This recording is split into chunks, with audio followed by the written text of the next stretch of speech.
आदरणीय संत समाज, प्रजापिता ब्रह्मा कुमारी परिवार के सभी सदस्यगण, गणमान्य अतिथियों, देवियों और स्वजनों, स्वच्छ और स्वस्थ समाज के लिए आध्यात्मिक सशक्तिकरण के विषय पर ये कार्यक्रम आयोजित करने के लिए मैं ब्रह्मा कुमारी संस्थान की बहुत बहुत सराहना करती हूँ।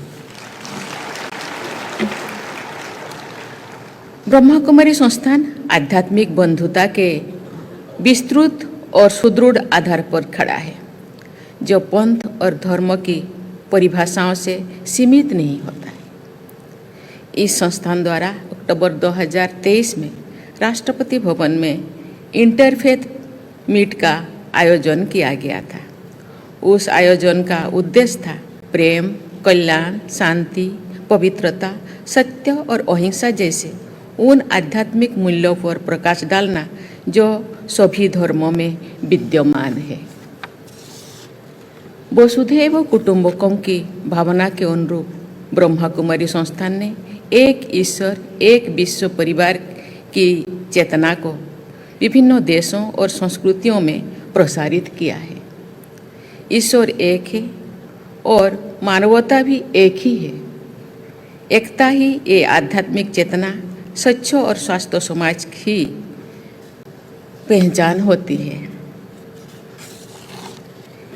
एक एक व्यक्ति से मिलकर परिवार बनता है, परिवारों से समाज बनता है और सभी समाज से मिलकर विश्व समुदाय का निर्माण होता है। विचार और कार्यों की व्यक्तिगत सुचिता से परिवार में पवित्रता रहेगी। पारिवारिक सुचिता से समाज स्वच्छ रहेगा। समाज की सुचिता से मानवता स्वच्छ एवं स्वस्थ होगी। ऐसे व्यक्ति समाज एवं विश्व समुदाय के निर्माण के लिए आध्यात्मिक सशक्तिकरण ही प्रभावी माध्यम है। इसीलिए आज के कार्यक्रम का विषय अत्यंत प्रासंगिक और उपयोगी है। स्वार्थ से उठकर लोक कल्याण की भावना से कार्य करना आंतरिक आध्यात्मिकता की सामाजिक अभिव्यक्ति है। लोकहित यानी परोपकार करना सबसे महत्वपूर्ण आध्यात्मिक मूल्यों में से एक है। अष्टादश पुराणेषु व्यासस्य वचनद्वयम् परोपकारोः पुण्याय पापाय परपीडनम्, अर्थात महर्षि वेदव्यास ने 18 पुराणों में 2 महत्वपूर्ण बातें कही है। पहली बात है कि यदि पुण्य कमाना है तो परोपकार तो करना ही है। दूसरी बात है कि अन्य लोगों को कष्ट पहुंचाने से व्यक्ति पाप का भागी बनता है, यानी दूसरों की भलाई करना ही पुण्य है और दूसरों को तकलीफ पहुंचाना पाप कर्म है। नैतिकता की इस सरल व्याख्या को अपने आचरण में ढालना आध्यात्मिक सशक्तिकरण का सबसे आसान और प्रभावी तरीका है। वेदव्यास की ये आध्यात्मिक शिक्षा भारतीय चेतना के मूल्यों में है और संतों ने इसे बार बार दोहराया भी है। महर्षि व्यास के कथन के कई सदियों के बाद गोस्वामी तुलसीदास ने भी कहा, परोहित सरिस धर्म नहीं भाई, परपीड़ा सम नहीं अधमई, अर्थात दूसरों के हित में कार्य करने के समान कोई धर्म नहीं और दूसरों को दुख पहुंचाने के समान कोई अधम पाप नहीं है। देवियों और स्वजनों, भय, आतंक और युद्धों को बढ़ावा देने वाली शक्तियाँ विश्व के कई हिस्सों में बहुत सक्रिय है। ऐसे वातावरण में ब्रह्मा कुमारी संस्था ने 100 से अधिक देशों में अनेक केंद्रों के माध्यम से मानवता के सशक्तिकरण का प्रभावी मंच उपलब्ध कराया है। ये आध्यात्मिक मूल्यों के प्रचार प्रसार द्वारा विश्व बंधुत्व को शक्ति प्रदान करने का अमूल्य प्रयास है। नकारात्मक विचारों पर सकारात्मक सोच के विजय, निराशा पर आशा की विजय का संकल्प लेकर ब्रह्मा कुमारी संस्थान द्वारा देश विदेश के कोने कोने में आध्यात्मिक सशक्तिकरण के लक्ष्यों को सिद्ध किया जाता है। मैंने ब्रह्मा कुमारी संस्थान द्वारा आध्यात्मिक सशक्तिकरण के इस अभियान से अपने व्यक्तिगत जीवन में प्रभावी परिवर्तन का अनुभव किया है।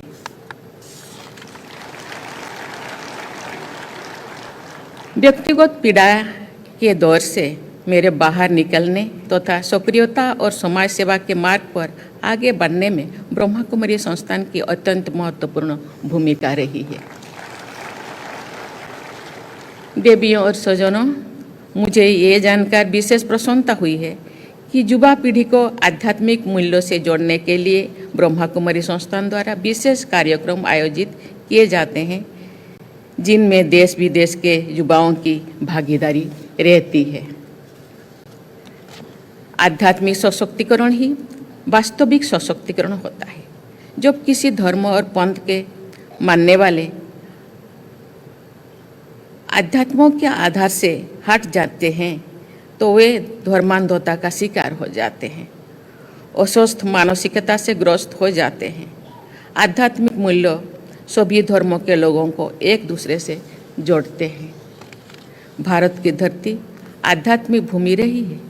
प्रभु श्री राम और उस भगवान श्री कृष्ण के आदर्श, भगवान महावीर और भगवान बुद्ध के शिक्षाएं, संत कबीर और गुरु नानक देव जी के संदेश, रामकृष्ण परमहंस, स्वामी विवेकानंद और श्री अरबिंदो के दार्शनिक सिद्धांत, ये सभी आध्यात्मिक सशक्तिकरण के अक्षय स्रोत है। प्रजापिता ब्रह्मा बाबा ने ब्रह्मा कुमारी संस्थान की स्थापना करके आध्यात्मिक सशक्तिकरण के अभियान को तो आगे बढ़ाया ही है, उन्होंने महिला सशक्तिकरण भी अनुपम योगदान दिया है। ब्रह्मा कुमारी संस्थान महिलाओं द्वारा संचालित किए जाने वाला विश्व का संभवतः सबसे बड़ा आध्यात्मिक संस्थान है। इस संस्थान में ब्रह्मा कुमारी बहन आगे रहती है तथा उनके सहयोगी ब्रह्मा कुमार भाई नेपथ्य में कार्यरत रहते हैं। ऐसे अनूठे सामंजस्य के साथ ये संस्थान निरंतर आगे बढ़ रहा है। ऐसा करके आप सबने विश्व समुदाय के सम्मुख आध्यात्मिक प्रगति और महिला सशक्तिकरण का अद्वितीय उदाहरण वस्तुतः अपन प्रस्तुत किए हैं। देवियों और स्वजनों, अरबिंदो इंटीग्रल स्कूल में एक शिक्षक के रूप में मेरा अनुभव इस बात को पुष्ट करता है कि शिक्षा में आध्यात्मिकता का समावेश करना स्वस्थ पीढ़ी के निर्माण के लिए अनिवार्य है। बच्चों में सादगी, सत्यनिष्ठा और सेवाभाव के प्रति रुझान पैदा करना प्राथमिक शिक्षा का अंग होना चाहिए। महात्मा गांधी ने अपनी आत्मकथा में आत्मिक शिक्षा नामक एक अध्याय लिखा है। वो छोटा सा अध्याय पढ़ने और आचरण में लाने योग्य है। गांधी जी ने लिखा है कि आत्मिक ज्ञान पोथियों द्वारा नहीं दिया जा सकता है। शरीर की शिक्षा शरीर के व्यायाम द्वारा दी जा सकती है। बुद्धि की शिक्षा बुद्धि के व्यायाम द्वारा दी जा सकती है। ऐसे ही आत्मा की शिक्षा आत्मा के व्यायाम द्वारा दी जा सकती है, जिसका आधार होता है शिक्षक का आचरण। यदि शिक्षक सदा सच नहीं बोलते तो विद्यार्थियों को सत्य बोलने की शिक्षा देने में वे सफल नहीं हो सकती। ऐसे आध्यात्मिक मूल्यों को बच्चे किताबों में नहीं बल्कि माता पिता और शिक्षकों के आचरण से सीखते हैं। देवियों और स्वजनों, विश्व इतिहास के तथा राष्ट्रों के इतिहास के स्वर्णिम अध्याय सदैव आध्यात्मिक मूल्यों पर आधारित रही है। विश्व इतिहास साक्षी है कि आध्यात्मिक मूल्यों का तिरस्कार करके केवल भौतिक प्रगति का मार्ग अपनाना अंततः विनाशकारी है और यही सिद्ध होता है। स्वच्छ मानसिकता के आधार पर ही समग्र स्वास्थ्य संभव होता है। सही अर्थों में स्वस्थ व्यक्ति शारीरिक, मानसिक और आध्यात्मिक तीनों आयामों पर खरा उतरना चाहिए। ऐसे व्यक्ति स्वस्थ समाज, राष्ट्र और विश्व समुदाय का निर्माण करते हैं। मुझे पूरा विश्वास है कि ब्रह्मा कुमारी परिवार द्वारा विश्व कुटुंबों को आध्यात्मिक सशक्तिकरण द्वारा सुचिता और स्वास्थ्य के मार्ग पर निरंतर आगे बढ़ाया जाएगा। ऐसे उदात्त लक्ष्यों को प्राप्त करने के प्रयास में आप सब सफलता प्राप्त करेंगे, यही मेरा शुभकामना है। ओम शांति। धन्यवाद। जय हिंद, जय भारत।